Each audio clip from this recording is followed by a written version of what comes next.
proyek profil pelajar Pancasila itu yang diutamakan bukan pada produk ya, tetapi yang diutamakan itu pada penumbuhan karakter para siswa. Nah ini ada temanya adalah gaya hidup berkelanjutan.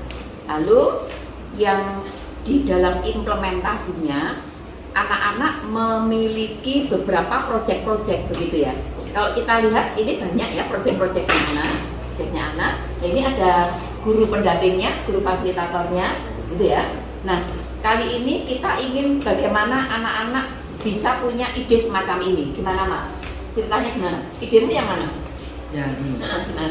Ceritakan. Jadi biar teman-teman punya gambarannya. Jadi di sini nih ada dijelaskan ada buku happy book yang berjudul Pola Hidup Sehat. Jadi di sini tuh dijelasin bagaimana pola makan sehat itu. Di sini pola makan sehat adalah makanan-makanan bernutrisi tinggi dan seimbang dari semua kelompok makanan, terutama dalam porsi yang tepat. Dan di sini juga dijelaskan makan-makanan apa yang juga nutrisinya itu tinggi dan terendah.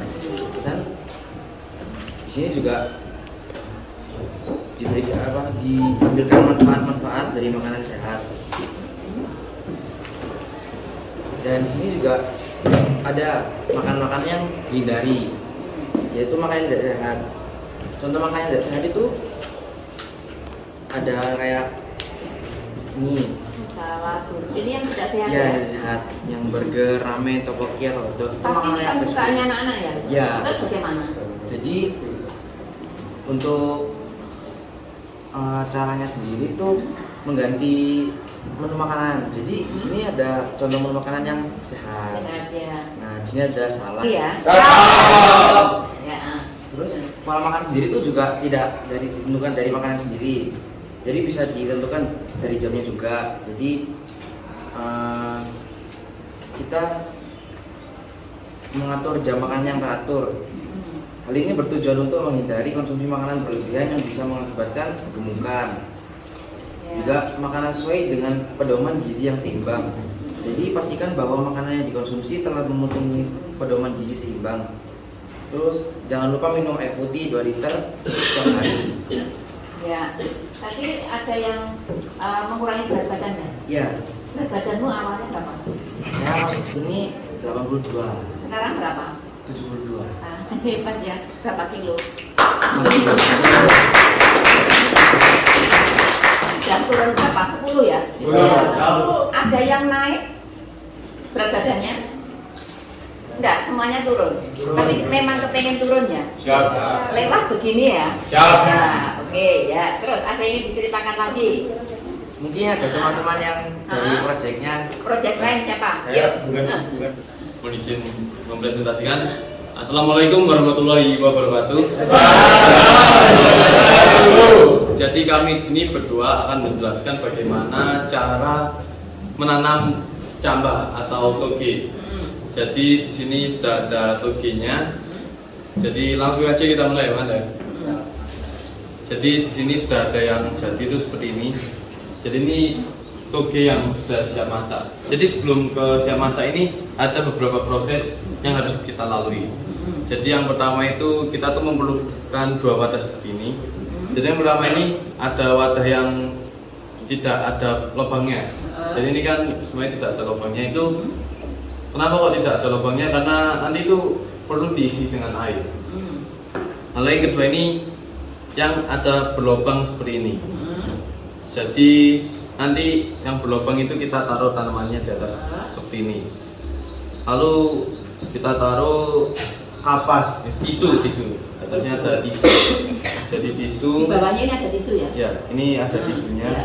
Jadi ini ada lapisan tisu. Jadi mengapa kok ada airnya? Jadi ini untuk membasahi tisunya. Lalu di atas tisunya itu kita beri kacang hijau. Kacang hijau ini Yang itu masih utuh ya? Ya, masih utuh. Itu buat cambahnya ini. Ya. Jadi setelah kita taburi dengan kacang hijau, tisunya tersebut itu kan sudah basah.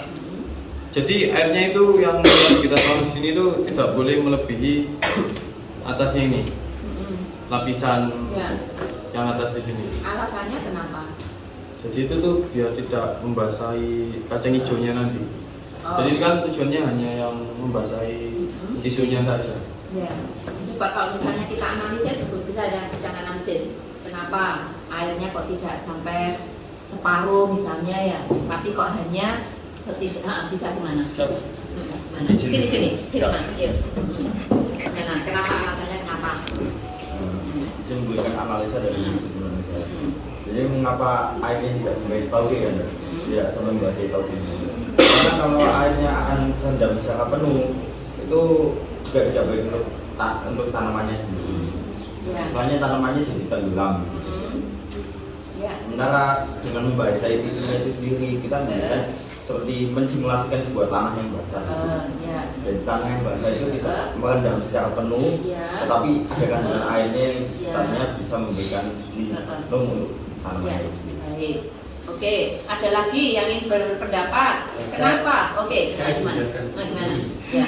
Sebelumnya kan kemarin itu sebelum kita tanam itu kacang hijau ini kita rendam selama 24 jam sehingga menghasilkan calon-calon benih yang terbaik, sehingga yang terbaik itu enggak ada yang mengapung gitu. Nah, kita ambil yang tidak mengapung.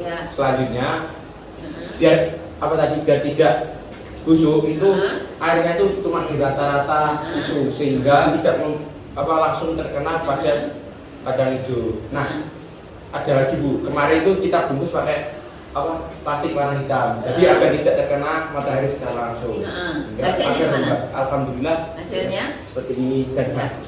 Ya, oke. Berarti kalau anak-anak masih mengingat mata pelajaran biologi gitu ya, di biologi itu kan setiap jenis tanaman itu punya karakteristik berbeda-beda loh. Nah, ketika jenis tanaman tertentu itu tingkat kelembapannya tinggi, diberi airnya banyak, otomatis yang tadi akan membusuk, mati. Nah, kan gitu ya. Ya, jadi kenapa seperti ini tadi? Kalian ingat mata pelajaran apa akhirnya?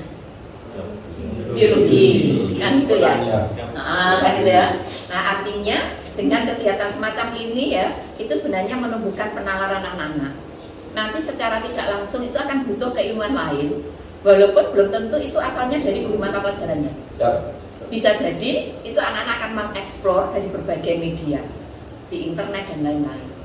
Ya, jadi lewat kegiatan semacam ini sekali lagi yang diutamakan kalau seperti ini sebenarnya saya ini kan sekian puluh tahun yang lalu pernah jadi murid juga diajari tentang kecambah ini, gitu. Sampai usia saya sudah 56 tahun itu tetap kecambah, tapi yang diutamakan bukan karena tidak mengupdate ya, yang diutamakan adalah supaya kalian berproses bernalar lewat peristiwa yang pernah terjadi pada pengalaman-pengalaman sebelumnya. Nah, itu caranya. Oke, lanjut. Nah, terima kasih ya. Boleh. Oke, lanjutkan lagi gimana? Jadi ada tujuannya kenapa dibungkus dengan beras itu supaya tidak terjadi fotosintesis. Fotosintesis ya. Nah, kalau misalnya dibuka dengan tempat terbuka ini nanti kecambahnya akan menimbulkan pasta. Oh gitu, karena terjadi Fotosintesis. Nah, berarti ingat apa yang tadi? Biologi lagi ya. Berarti ya kalau belajar sesuatu pasti nanti ilmu itu akan masuk ke sini semua ya. Oke, yuk. Yuk. Dan ini juga harus airnya juga harus diganti. Kalau misalnya airnya kotor seperti ini biasanya kita ganti. Nah, kenapa kira-kira? Yaitu supaya Ayo siapa ayo kita analisis. Ini kan udah ada airnya nih. Airnya itu nanti diapakan toh oleh kecambah ini? Diserap. Dan ya keserap gitu ya. Lalu ketika di sini harus diganti kira-kira kenapa? Gimana? Kenapa kira-kira? Kita mencoba kenapa? Kira-kira kenapa? Nah, gimana? Yuk sini ya. Kenapa kira-kira airnya harus diganti? Ya. Ibu izin tambahkan, solusi saya jika airnya tidak diganti, yaitu bahkan menumbuhkan jamur atau bata. Oke. Jadi yang akan bisa pertumbuhan. Udah nggak apa-apa, pikirnya biar out of the box ya anak-anak. Oke, bagus. Ada lagi kan? Kira-kira kenapa? Kira-kira kenapa? Selain tadi kalau misalnya itu sudah diserap lalu karena diserap terus, apa yang terjadi? Habis yang habis apanya? Oksigen dan air, terus apa lagi? Mineral. Ayo apa lagi? Unsur-unsur. Nah, unsur-unsur hara. Berarti kalau diserap terus oleh si tumbuhan ini, kamu boleh duduk dulu. Terima kasih ya, udah bagus tadi. Kalau ini tadi diserap semua, unsur haranya lama-kelamaan, anggap saja gizinya habis loh. Kok gizi habis, berikutnya kan ini nggak dapat gizi nanti. Berarti kan harus ini diganti. Nah, gitu ya. Berarti kita belajar hal sederhana ini, tapi kita berlatih menalarkan pikiran kita. Kenapa ini harus diganti? Anak harus mengerti alasannya. Kenapa ini tidak penuh? Mengerti alasannya. Nah, ketika kita berbicara berdasarkan alasan-alasan tadi, lama-lama anak-anak pandai untuk bernalar. Ya toh? Itulah bagian dari profil pelajar Pancasila, bernalar kritis. Nah, gitu ya. Yuk, ada lagi yang diceritakan? Sudah cukup? Baik.